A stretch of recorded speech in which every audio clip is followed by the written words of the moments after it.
आपको कैसा लगेगा अगर आप सुबह सोकर उठते हैं और आपको मालूम चलता है कि आप एक ऐसे देश में है जो पूरी तरह से लोकतांत्रिक है, जहाँ पर तानाशाही पूरी तरह से ख़त्म हो गई है। कैसा लगेगा आपको अगर आपको मालूम ये चले कि आपका राष्ट्रपति देश छोड़कर भाग गया? क्या बीती होगी उस कैदी पर जिसको अगली सुबह फांसी दी जानी थी, लेकिन अगली सुबह उसे ये बताया जाता है कि उसे फांसी नहीं दी जाएगी बल्कि वो पूरी तरह से स्वतंत्र है। आदाब, नमस्कार, मैं फैज़ अहमद। बात करते हैं सीरिया की। सीरिया जिसने 1971 से लेकर 8 दिसंबर 2024 तक अपने यहाँ तानाशाही को जिया है। सीरिया के अगर जोग्राफिकल स्ट्रक्चर की बात कीजिए तो सीरिया मिडिल ईस्ट का ऐसा देश है जो तुर्की, इज़राइल, इराक, जॉर्डन, लेबनान जैसे देशों से अपनी सीमाओं को साझा करता है। बात करते हैं सीरिया के रिलीजियस स्ट्रक्चर की, तो सीरिया का 2021 का डेटा में बताता है कि सीरिया में 74% सुन्नी मुसलमान रहते हैं, जबकि 10% ईसाई है, 13% शिया है और 3% क्रूज धर्म के मानने वाले लोग भी सीरिया में रहते हैं। लेकिन इस 13% शिया आबादी में एक चीज़ समझने लायक है कि इसमें लगभग 10% एलेवाइट्स हैं। एलेवाइट्स मतलब नुसैरी शिया, हाफिज अल असद हो या बशर अल असद, ये दोनों इसी नुसैरी फिरके से ताल्लुक़ रखते हैं। सीरिया सल्तनत उस्मानिया यानी ऑटोमन एम्पायर के खात्मे के बाद से भी फ्रांस के अधीन रहा है। 17 अप्रैल 1946 को सीरिया ने खुद को स्वतंत्र देश घोषित कर दिया। पूरा सीरिया आज खुश है, जश्न का माहौल था, जनता हर्षोल्लास में बूढ़ी थी, लेकिन वहां सरकार के सामने सीरिया को व्यवस्थित करने की जिम्मेदारी की थी। सरकार के सामने तमाम चैलेंजेस थे। उस वक्त सीरियाई अरब के बड़े जमींदारों के हाथ में सीरिया की कमान थी। 1946 में सीरिया के आज़ाद होने के बाद इन्हीं सरमायादारों के खिलाफ 7 अप्रैल 1947 को मिशन अफलाट और सलाहुद्दीन अल-बितर के द्वारा बाथ पार्टी का गठन होता है। चूँकि ये लड़ाई बड़े सरमायादारों के खिलाफ थी, इसलिए स्टूडेंट, अल्पसंख्यक समुदाय और दीगर सोशलिस्ट और सेकुलर सोच रखने वाले लोग इस पार्टी के प्रति आकर्षित होने लगते हैं। साल आता है 1952। 1952 में बाथ पार्टी अरब सोशलिस्ट मूवमेंट के साथ मर्ज हो गए। अब इसे नाम दिया गया अरब सोशलिस्ट बाथ पार्टी। अभी सिर्फ 2 साल बीता था कि 1954 में सीरियन पार्लियामेंट की ये दूसरी सबसे बड़ी पार्टी बनकर उभरी। आपने यूएआर का नाम सुना होगा, यूनाइटेड अरब रिपब्लिक। ये यानी यूएआर 1958 की मिडिल ईस्ट की बड़ी घटना है, जब सीरिया और मिस्र मिलकर एक नया देश बना लेते गए, जिसका नाम यूएआर रखा जाता है। लेकिन ये देश 1963 में खत्म भी हो जाता है।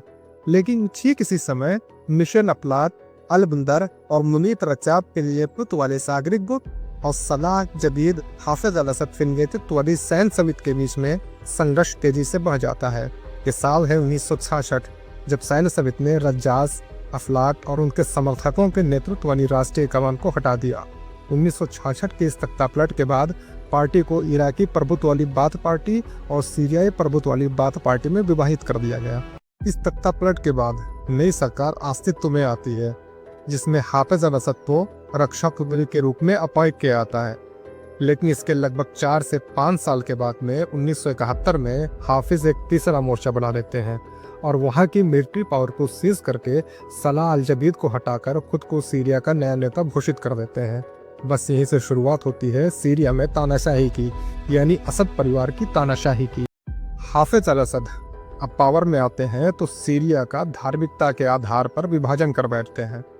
विभाजन का मतलब सीरिया को सीरिया के अंदर ही 2 भागों में बांट देते हैं, यानी नॉन एलावाइट्स और सुन्नी मुसलमान की नाम मात्र भागीदारी सरकार में रह जाती है, जबकि एलावाइट्स का अधिकार सैन्य शक्तियों, इंटेलिजेंस, ब्यूरोक्रेसी पर हो जाता है। साल था 1976, जब सुन्नी मुसलमानों के एक गुट ने हाफिज अल असद की तानाशाही के विरुद्ध आवाज़ उठाई। तानाशाही के विरुद्ध विरोध की आवाज़ उठाने वाले इस गुट का नाम था मुस्लिम ब्रदरहुड, यानी जमातुल इख्वानुल मुस्लिमीन।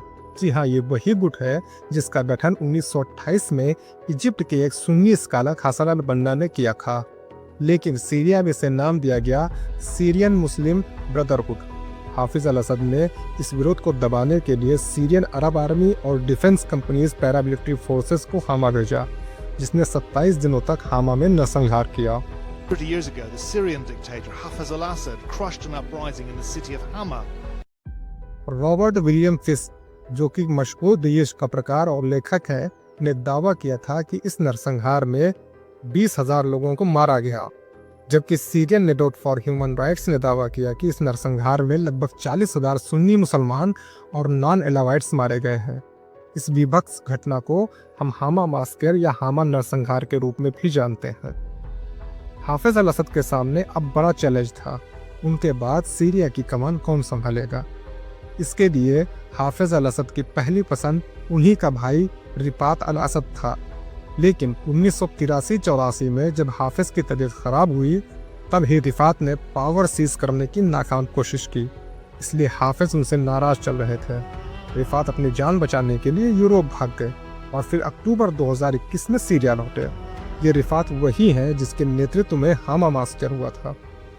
रिफात के बाद हाफिज की दूसरी पसंद उनके बड़े बेटे बासिल अल असद है, लेकिन अनफॉर्चुनेटली 1994 में बासिल का देहांत एक कार एक्सीडेंट में हो जाता है। अब हाफिज के सामने एकमात्र रास्ता बशर अल असद थे। बशर बासिल के छोटे भाई और हाफिज के बेटे हैं। बशर अल असद पेशे से डॉक्टर थे और लंदन में अपनी प्रैक्टिस कर रहे थे। बासिल की मौत के बाद उन्हें वापस सीरिया बुला लिया जाता है और उन्हें उसी पद पर बिठा दिया जाता है जिस पद पर उनके बड़े भाई बासिल अल असद थे, यानी कि अब बशर सैन्य प्रमुख के रूप में कार्य करने लगते हैं। साल था 2000, तारीख थी 10 जून, जब हाफिज का देहांत हो जाता है। अब बारी है उनके बेटे की तानाशाही की। ये रिवाज बड़ा अजीब है कि राजा के पेट से ही राजा पैदा होगा। बशर अल असद अभी सिर्फ 34 साल के हैं, जबकि सीरियाई संविधान के अनुसार सीरिया के राष्ट्रपति की उम्र कम से कम 40 वर्ष होनी चाहिए। अतः बशर को राष्ट्रपति बनाने के लिए सीरियाई संविधान में संशोधन किया जाता है। बशर अल असद अब सीरिया के नए तानाशाह है। बशर की पहली परीक्षा साल 2006 में हुई। साल 2006 में सीरिया में भयानक अकाल पड़ा। सीरिया की लगभग 60% भूमि रेगिस्तान में बदल गई। बशर, जिसने सीरिया को मार्केट ओरिएंटेड इकोनॉमी बना रखा था, अब इस अकाल से निपटने में पूरी तरह से फ्लॉप रहा। महंगाई बढ़ती जा रही है, मुद्रा की कीमत कम होती जा रही है। सीरिया के पास तेल का जो भंडार था वो भी खत्म होता जा रहा है। सीरिया को बाहर से भोज्य पदार्थ का आयात करना पड़ता है। कहते हैं कि भूखे पेट चाकरी तो क्या, ईश्वर का भजन भी नहीं होता। असद के खिलाफ एक चिंगारी भड़क रही थी, जिसने साल 2011 आते आते आग का रूप ले लिया था। 2011 में बशर के विरुद्ध सीरिया में कई जगह प्रदर्शन हुए। कुछ विद्रोहियों ने इस प्रदर्शन को लीड किया। इन विद्रोहियों ने क्री सीरियन आर्मी नाम से संगठन बनाया, जिसे गल्फ कंट्रीज और कुछ अन्य यूरोपीय देशों से हथियार मिलते रहे। इस विद्रोह की असल शुरुआत सीरिया के एक सैन्य अधिकारी के वहां के लोगों के प्रति जवाब से हुई। दरअसल सबसे पहले इस विद्रोह की शुरुआत कम उम्र स्टूडेंट्स ने की थी। इन स्टूडेंट्स को पकड़ा गया और जेल में डाला गया। जब उन स्टूडेंट्स के पेरेंट्स और पड़ोसी इन स्टूडेंट्स को छुड़ाने जेल पहुंचे, तो एक अधिकारी ने उनसे कहा कि अपने बच्चों को भूल जाओ। अगर बच्चा चाहिए तो बच्चे और पैदा कर लो, अगर नहीं कर सकते तो अपनी औरतों को हमारे पास भेज दो। इसके अगले दिन ही विद्रोह ने और जबरदस्त रूप लिया। सीरियाई जनता सड़कों पर आ गई। साल था 2013, जब विद्रोहियों ने रक्का जैसे शहर को अपने कब्जे में ले लिया। बस यहीं से शुरुआत होती है सीरियन सिविल वॉर की। फ्री सीरियन आर्मी के साथ कुछ रेबल्स मिलकर सीरियन नेशनल कोलिशन बनाते हैं। अमेरिका, तुर्की, जर्मनी, सऊदी अरब, कतर जैसे देश इस संगठन के पक्ष में आ जाते हैं। शुरू में ये विद्रोह, जो सिर्फ और सिर्फ बशर के विरुद्ध था, अब धार्मिक रूप लेने लगता है। फिलिस्तीन का हमास जैसा संगठन, जो अब तक बशर के साथ था, अब विद्रोहियों के साथ आ गया। असद के साथ खड़ा हुआ हिजबुल्लाह जैसा संगठन, ईरान और रशिया जैसा देश। सीरिया इन रेबल्स के विरुद्ध केमिकल हथियारों का इस्तेमाल भी करता है। सिर्फ इतना ही नहीं, बल्कि आम नागरिकों को भी इन रेबल्स से जुड़े होने के शक में जेल में डाल दिया जाता है। ये जेल है सैदनाया। ये दमिश्क से 27 किलोमीटर दूर स्थित है। इस जेल की स्थिति का अंदाजा आप इससे लगा सकते हैं कि एमनेस्टी इंटरनेशनल ने अपनी एक रिपोर्ट में इस जेल को मनुष्यों का बूचा खाना कहा है। बहरहाल, अब सीरिया एक युद्ध का मैदान बन चुका है। अमेरिका रेबल्स के साथ लड़ रहा है, जबकि रशिया बशर के साथ। अमेरिका, रशिया इसके सिवा ISIS के विरुद्ध भी लड़ रहे हैं। एक मेन फैक्टर और काम करता है, तुर्की और कुर्द और तुर्की की लड़ाई बहुत पुरानी है। कुर्दों की ताकत बढ़ती देख तुर्की भी मैदान में आ जाता है। लेकिन चूंकि अमेरिका कुर्दों का सपोर्ट कर रहा है, इसलिए तुर्की और अमेरिका भी आमने सामने हो जाते हैं। 2019 आ जाता है, युद्ध थोड़ा शांत होता है। सीरिया के लाखों लोग इस युद्ध से परेशान होकर अन्य देशों में शरण ले लेते हैं। सीरिया 3 भागों में बढ़ चुका है। अभी भी ज्यादा हिस्से पर बशर का कब्जा है, लेकिन उसके बाद बड़ा कब्जा कुर्दों का है और थोड़े हिस्से पर उन रेबल्स का भी कब्जा है जिन्होंने इस आंदोलन को शुरू किया था। साल आ जाता है 2022, जब ऐसा लगा कि अब कहीं तीसरा विश्व युद्ध की शुरुआत ना हो जाए, क्योंकि बड़ा जियोपॉलिटिकल चेंजेस था उस वक्त। रशिया यूक्रेन युद्ध शुरू हो चुका था। रशिया जो अब तक बशर के साथ था, अब यूक्रेन में उलझ गया था। साल 2023 आते आते फिलिस्तीन इजराइल वार के अपने चरम पर हो जाता है। ईरान और हिजबुल्लाह जो अब तक बशर के साथ थे, अब फिलिस्तीन के समर्थन में इजराइल के विरुद्ध खड़े हो जाते हैं। बशर की ताकत कम हो जाती है, लेकिन फिर भी 3 भागों में बटे सीरिया में अब तक शांति है। नवंबर 2024, जब बशर अल असद अपने जीवन की सबसे बड़ी बेवकूफ़ी करते हैं और यही उनके तानाशाही के खात्मे की बड़ी वजह बनती है। बशर रेबल्स पर फिर से हमला करना शुरू कर देते हैं। बशर सोचते हैं कि सीरिया के जो हिस्से रेबल्स के कब्जे में है उसे खाली करा दिया जाए, लेकिन बशर की चाल उल्टी पड़ जाती है। रेबल्स भड़क उठते हैं। 27 नवंबर को रेबल्स सरकार के विरुद्ध जवाबी कार्रवाई करते हैं और अलेप्पो जैसे शहर को अपने कब्जे में ले लेते हैं।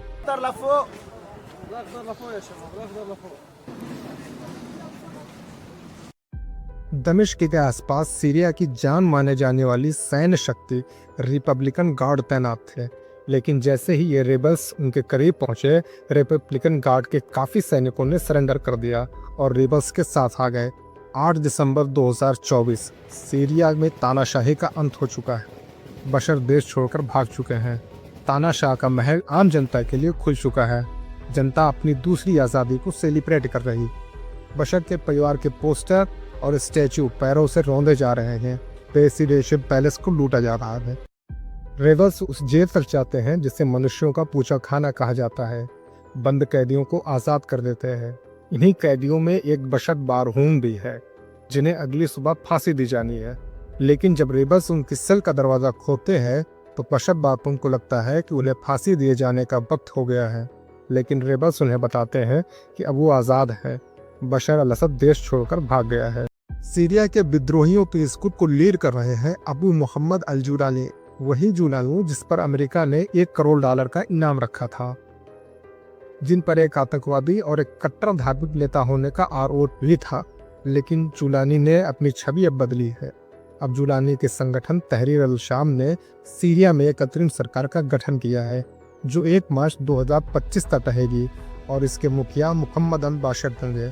अल जुलानी अभी सीरिया में अन्य संगठनों से बातचीत करके सीरिया को एक मजबूत सरकार देने पर भी जोरते हैं। हम उम्मीद करते हैं कि सीरिया में जल्द ही सब सामान्य होगा।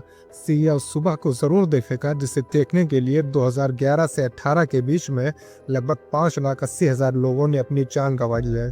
फिलहाल बशर के बारे में खबर है कि बशर ने रशिया में पनाह ली है।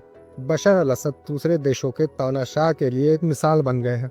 अन्य तानाशाहों को उनसे सीखना चाहिए। हिटलर से लेकर गद्दाफी तक, हुस्नी मुबारक से लेकर बशर तक, हर तानाशाह का यही हाल होना है। आशा है ये वीडियो आपको पसंद आई होगी। मिलते हैं फिर किसी नई वीडियो में, तब तक के लिए धन्यवाद।